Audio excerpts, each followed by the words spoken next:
സ്ത്രീകൾ പൊതുവെ സ്വർണം ധരിച്ച് നടക്കാൻ ഇഷ്ടപ്പെടുന്നവരാണ്. എന്നാൽ ഇക്കാലത്ത് സ്വന്തം വീട്ടിൽ പോലും ആഭരണമിട്ട് നടക്കുമ്പോൾ സൂക്ഷിക്കണം കേട്ടോ. പാലക്കാട് കോഴിപ്പാറയിൽ പട്ടാപ്പകലാണ് വീട്ടിൽ കയറി വയോധികയുടെ കഴുത്തിൽ കത്തിവെച്ച് മോഷണം നടത്തിയത്. കേസിൽ സ്ഥിരം കുറ്റവാളിയായ വാളയാർ സ്വദേശി റോബിനെ കൊഴിഞ്ഞാമ്പാറ പോലീസ് അറസ്റ്റ് ചെയ്തു. മോഷണത്തിന് ശേഷം വീട്ടിലെ CCTV ക്യാമറയ്ക്ക് മുന്നിൽ ഇയാൾ ആഹ്ലാദ പ്രകടനം നടത്തിയ ദൃശ്യങ്ങളും പുറത്തു വന്നിട്ടുണ്ട്.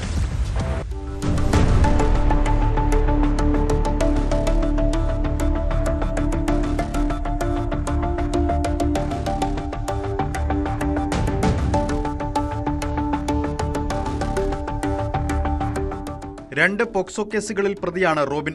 രണ്ടാമത്തെ പോക്സോ കേസിൽ പുറത്തിറങ്ങി 15 ദിവസത്തിനു ശേഷമാണ് അടുത്ത കുറ്റകൃത്യം ചെയ്തത്. കഴിഞ്ഞ മെയ് 30-നായിരുന്നു മോഷണം. പാലക്കാട് കൊഴിഞ്ഞാമ്പാറ കോഴിപ്പാറ സ്വദേശി കമലാമേരിയുടെ വീട്ടിലേക്ക് പ്രതി പട്ടാപ്പകലാണ് അതിക്രമിച്ചു കയറിയത്. അവിവാഹിതയായ കമലാമേരി സഹോദരന്റെ കുടുംബത്തിനൊപ്പമായിരുന്നു താമസം. സഹോദരനും കുടുംബവും മരണവീട്ടിലേക്ക് പോയിരുന്നപ്പോഴാണ് ഉച്ചയ്ക്ക് 1 മണിയോടെ പ്രതി വീട്ടിലെത്തിയത്. തുടർന്ന് വയോധികയുടെ കഴുത്തിൽ കത്തിവെച്ച് ഭീഷണിപ്പെടുത്തി. വയോധികയെ ശുചിമുറിയിൽ പൂട്ടിയിട്ട ശേഷം കവർച്ച നടത്തുകയായിരുന്നു. വീട്ടിൽ സൂക്ഷിച്ചിരുന്ന 5000 രൂപയും വിവിധ സർട്ടിഫിക്കറ്റുകളടങ്ങിയ ബാഗുമാണ് കവർന്നത്. പണമുണ്ടെന്ന് കരുതിയാണ് പ്രതി ബാഗ് എടുത്തതെന്ന് പോലീസ് പറഞ്ഞു. കവർച്ചയ്ക്ക് ശേഷം വീട് വിട്ട് പുറത്തിറങ്ങിയ റോബിൻ CCTV ക്യാമറയ്ക്ക് മുന്നിൽ ആഹ്ലാദം പ്രകടിപ്പിച്ചു.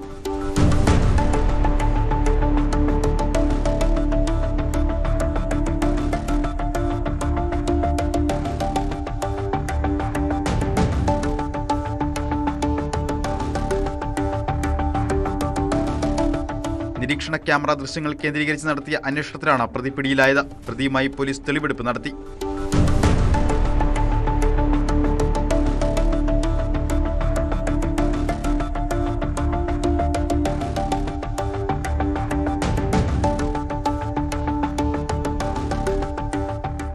ന്യൂസ് 18 പാലക്കാട്. കൂടുതൽ വാർത്തകൾക്ക് News 18 Keralam YouTube channel subscribe ചെയ്യുക.